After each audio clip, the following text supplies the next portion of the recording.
Après mes premières impressions du Nexus 6 en décembre, je suis ravie de vous retrouver dans ce cadre exceptionnel pour faire le test complet du dernier flagship Android. Ce test sera divisé en deux parties. La première va mettre à mal les capacités du Nexus 6 construit par Motorola pour voir un peu ce qu'il a dans le ventre. La seconde partie abordera la mise à jour 5.0 Lollipop qui ouvre un nouveau chapitre dans l'ère d'Android et on va voir pourquoi.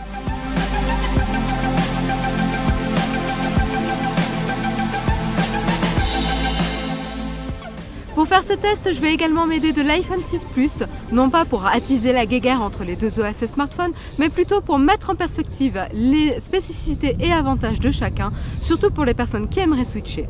Le OnePlus One sera également de la partie car il a été récemment acquis par Jérôme et donc c'est une bonne occasion de tester et de comparer les trois smartphones ensemble. Sans plus attendre, qu'en est-il de ce fameux Nexus 6 ? Depuis décembre, j'ai délaissé mon iPhone 5S pour le Nexus 6 qui, on le voit clairement, fait partie du marché des phablettes Android.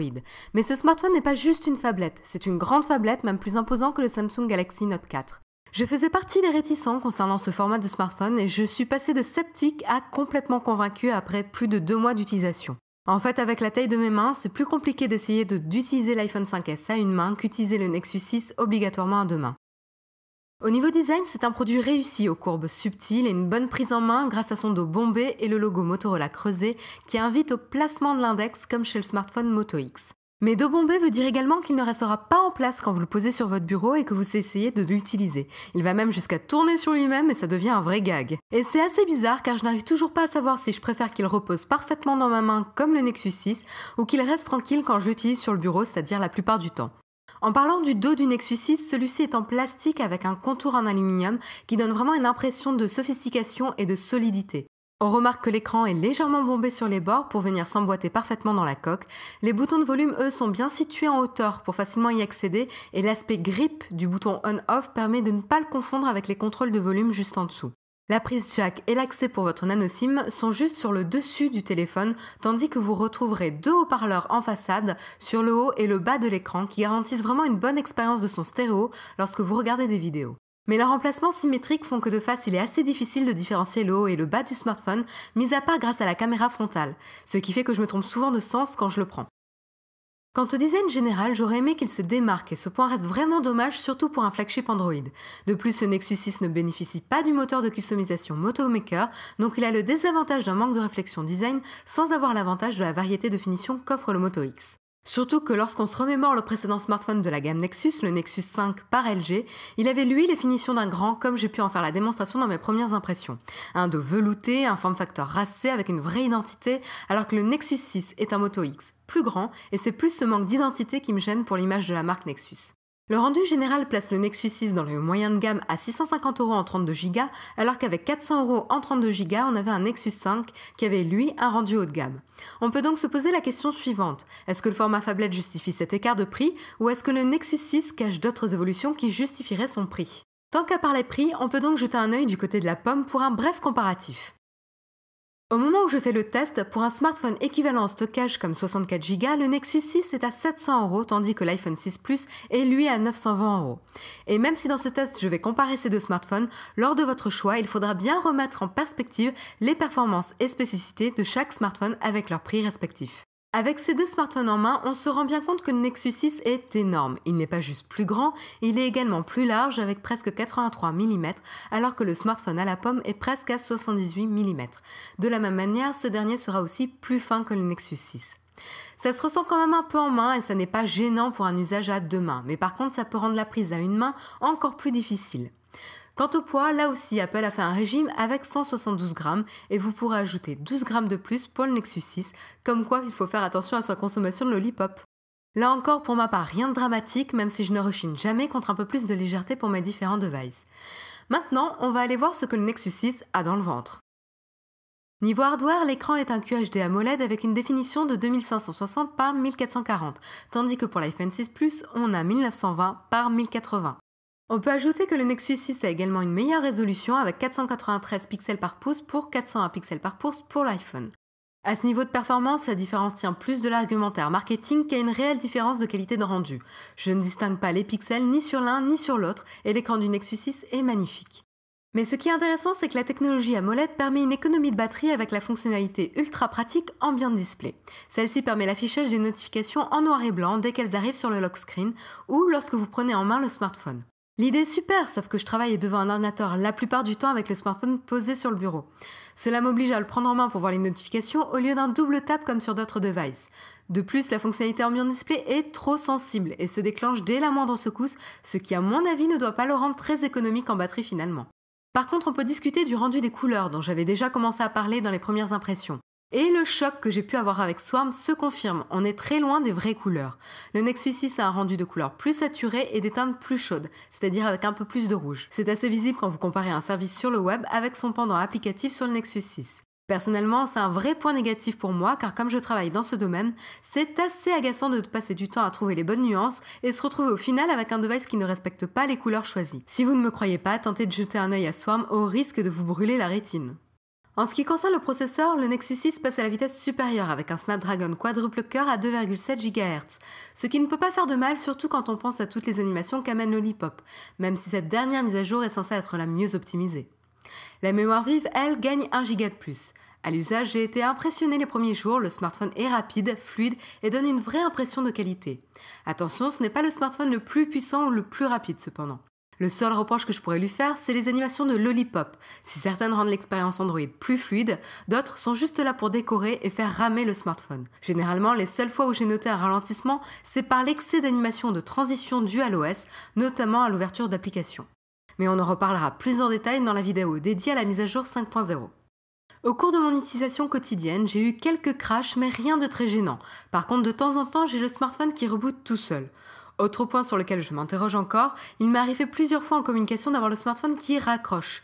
Alors je ne sais pas comment le logiciel détecte la proximité de l'oreille pour allumer l'écran et donner accès au bouton ou non, mais je trouve que c'est un comble de raccrocher sans le vouloir avec son smartphone. Concernant la batterie, la phablette a complètement modifié mon usage.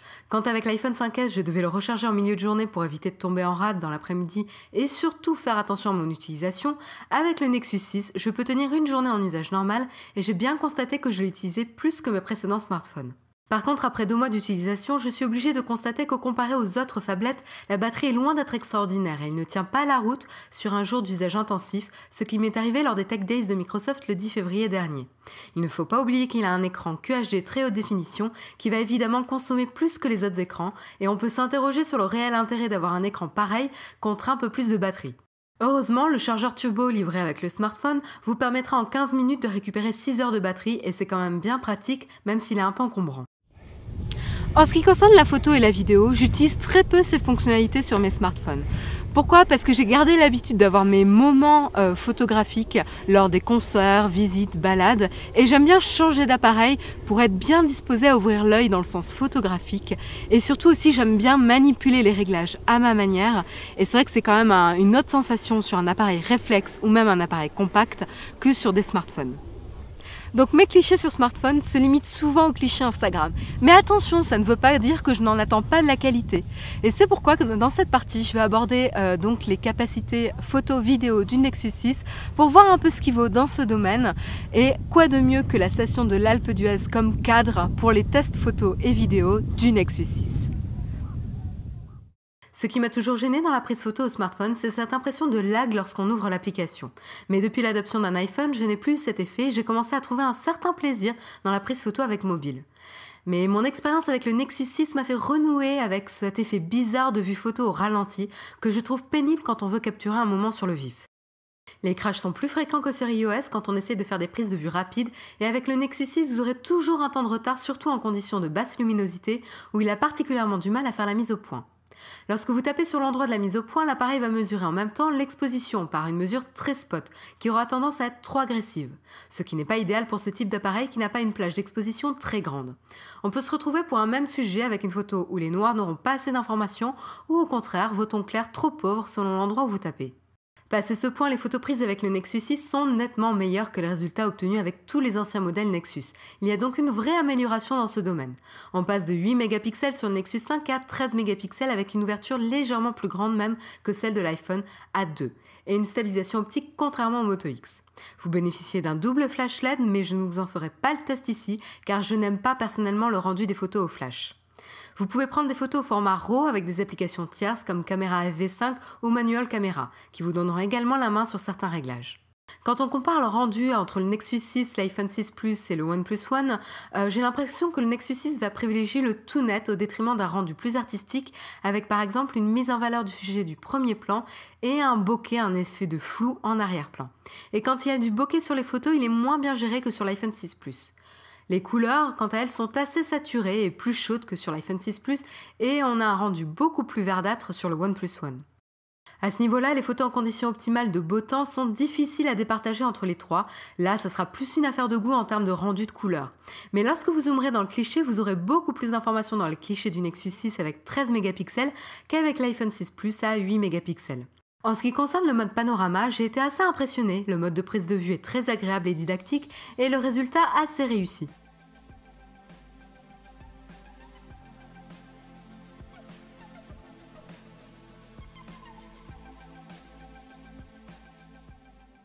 Je vous invite également à tester la fonctionnalité amusante de photosphère qui a l'avantage de capturer tout l'environnement vous entourant à un endroit précis. Et ça vous permet de visualiser l'endroit par la suite comme si vous y étiez. Attention cependant aux éléments qui sont proches de vous, aux éléments du décor au premier plan qui vont être souvent coupés ou mal interprétés lors de l'étude du cliché.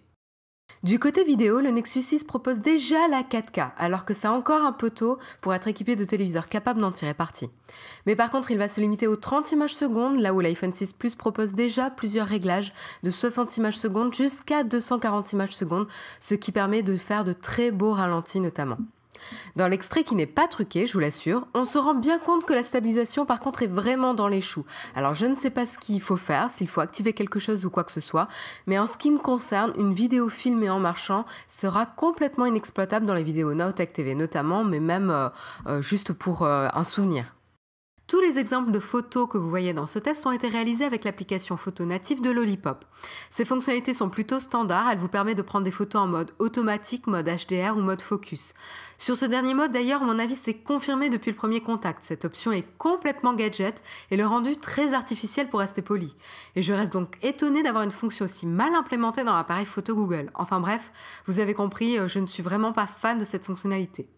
Vous ne pourrez pas non plus jouer avec des prises en rafale, des vidéos en slow motion ou timelapse, mais comme souvent chez Android, il suffit de chercher l'application qui ira compléter les fonctionnalités manquantes. C'est l'avantage que l'on a avec iOS, c'est qu'on n'a pas constamment besoin de chercher une app pour faire ce genre de fonctionnalité de base. Pour faire un résumé de ce Nexus 6, encore une fois, il faut se dire que c'est un Moto X plus grand, plus puissant et plus rapide avec un tout nouvel OS qui donne un vrai coup de jeune bien mérité à Android. Et oui, c'est un grand téléphone, plus grand que l'iPhone 6 Plus et le Samsung Galaxy Note 4, et c'est à prendre en considération lors de votre achat. Si vous avez un ami qui a ce type de smartphone phablette, empruntez-lui pour vous rendre compte du confort que cela vous procure. Pour les amoureux d'Android ou ceux qui veulent rester à la pointe, la gamme Nexus, il faut le rappeler, vous assure d'avoir rapidement les dernières mises à jour Android, et ça mine de rien, ça a un sacré avantage comme nous le verrons avec le test de Lollipop. Au final, ce smartphone s'adresse aux personnes adeptes des grands écrans, amateurs de photos et à ceux qui souhaitent être dans les premiers pour les mises à jour Android. Si vous venez de l'iPhone, Lollipop vous facilitera la transition avec sa nouvelle gestion des notifications. Cependant, le Nexus 5 avec son rapport qualité-prix imbattable reste encore trop présent dans mon esprit. Et malheureusement, je trouve qu'à 650 €, le Nexus 6 reste trop cher à mon goût pour ce qu'il propose et sa qualité de finition. Et voilà, le test du Nexus 6 est terminé. J'espère que voilà, vous l'avez apprécié, qu'il vous a un peu éclairé sur les capacités et la qualité de ce smartphone qui marque quand même un vrai tournant dans l'expérience Google avec la mise à jour 5.0. C'est pourquoi je vous retrouve tout de suite dans la prochaine vidéo dans laquelle j'aborderai avec vous cette mise à jour qui va présenter Material Design et toutes ses nouveautés. N'hésitez pas à liker et à partager cette vidéo sur les réseaux sociaux si vous l'avez appréciée et qu'elle vous a un petit peu éclairé. Et moi je vous retrouve tout de suite dans la vidéo suivante sur Lollipop et cette fameuse mise à jour. À très vite!